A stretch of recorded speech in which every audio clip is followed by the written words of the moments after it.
श्री निर्गुण पादुका दर्शन। नर्मदाष्टकम्।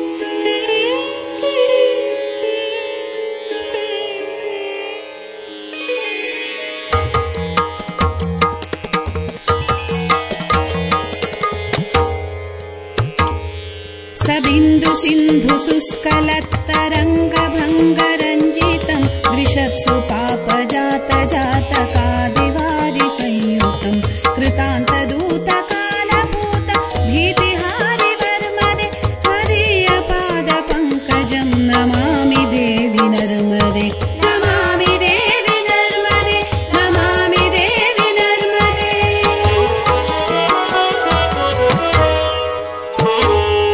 त्वदम्बुलीन दीनमीन दिव्य सम्प्रदायकम् कलौमलौघभारहारि सर्वतीर्थनायकम् समच्छकच्छनक्रचक्रवाकचक्रशर्मदे त्वदीयपादपङ्कजम् नमामि देवि नर्मदे नमामि देवि नर्मदे नमामि देवि नर्मदे।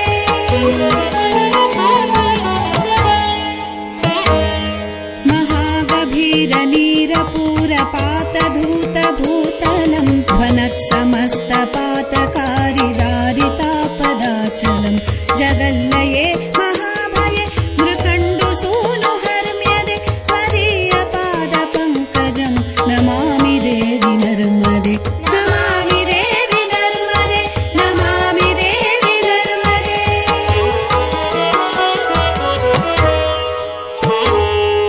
गतं तदैव मे भयम् त्वदम्बुवीक्षितम् यदा मृकण्डुसूनुशौनकासुरारिसेवितम् सदा पुनर्भवाब्धिजन्म सम्भवाब्धि दुःखवर्मदे त्वदीयपादपङ्कजम् नमामि देवि नर्मदे नमामि देवि नर्मदे नमामि देवि नर्मदे।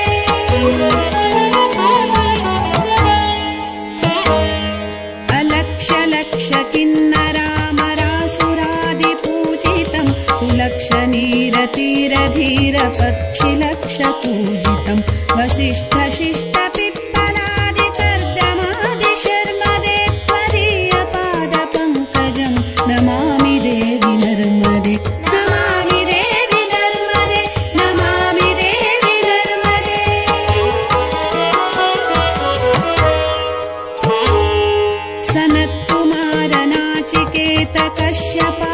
सनत्कुमारनाचिकेतकश्यपात्रिषट्पदैर्धृतम् स्वकीयमानसेषु नारदादिषट्पदैः रवीन्दुरन्ति देवदेवराजकर्मशर्मदे त्वदीयपादपङ्कजम् नमामि देवि नर्मदे नमामि देवि नर्मदे नमामि देवि नर्मदे।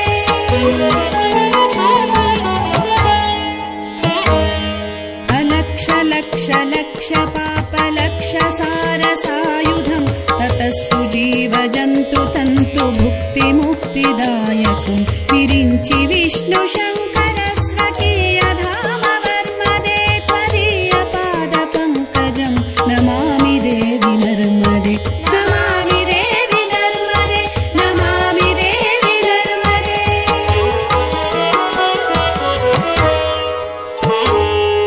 अहोद्धृतम् स्वनम् श्रुतम् महेशकेशजातटे किरातसूतबाडवेषु पण्डिते शठे नटे दुरन्तपापतापहारि सर्वजन्तुशर्मदे त्वदीयपादपङ्कजम् नमामि देवि नर्मदे नमामि देवि नर्मदे नमामि देवि नर्मदे।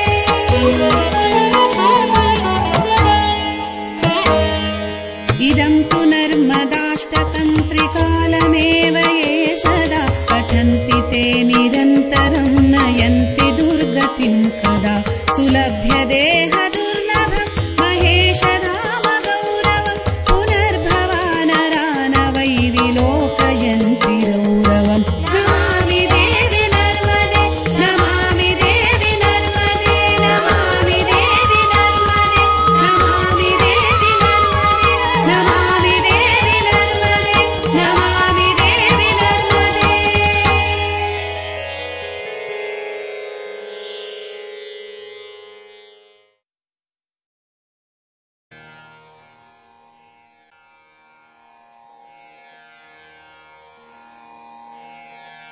श्रीपाद श्रीवल्लभत्वं सदैव श्रीदत्तास्मान् पाहि देवाधिदेव भावग्राह्य क्लेशहारिन् सुकीर्ते घोरात् कष्टादुद्धरास्मान् नमस्ते त्वन्नो माता त्वं पिता प्तोऽधिपस्त्वम् त्राता योगक्षेमकृत्सद्गुरुस्त्वम् त्वं सर्वस्वन्नो प्रभो विश्वमूर्ते घोरात् कष्टादुद्धरास्मान् नमस्ते पापं तापं व्याधिमाधिं च दैन्यम् भीतिं क्लेशं त्वं हराशु त्वधन्यम् त्रातारन्नो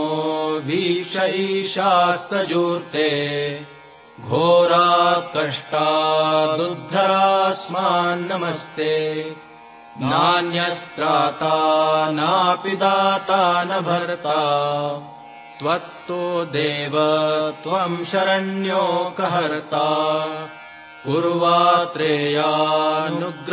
पूर्णराते घोरात् कष्टादुद्धरास्मान् नमस्ते धर्मे प्रीतिं सन्मतिं देवभक्तिं सत्सङ्गाप्तिं देहि भुक्तिं च मुक्तिं भावासक्तिं चाखिलानन्दमूर्ते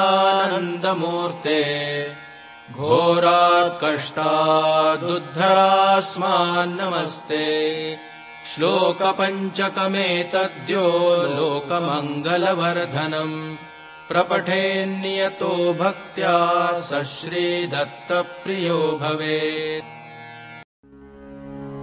अवधूतचिन्तन श्री गुरुदेव दत्त। अवधूतचिन्तन श्री गुरुदेव दत्त। अवधूतचिन्तन श्री गुरुदेव दत्त। अवधूतचिन्तन श्री गुरुदेव दत्त।